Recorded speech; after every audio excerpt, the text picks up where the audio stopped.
இதழ் கொண்ட தாமரை பூ எங்கள் தேவி முகம். அந்த ஆதிசக்தி கருமாரி ஆலயம் வாழ்வு தரும்.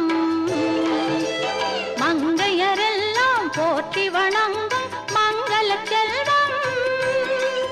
மங்கையரெல்லாம் போற்றி வணங்கும் மங்கள செல்வம். அதை குங்குமத்தாலே அள்ளி கொடுக்கும் கலியுக தெய்வம். ஆயிரம் இதழ் கொண்ட தாமரை பூ எங்கள் தேவி முகம்.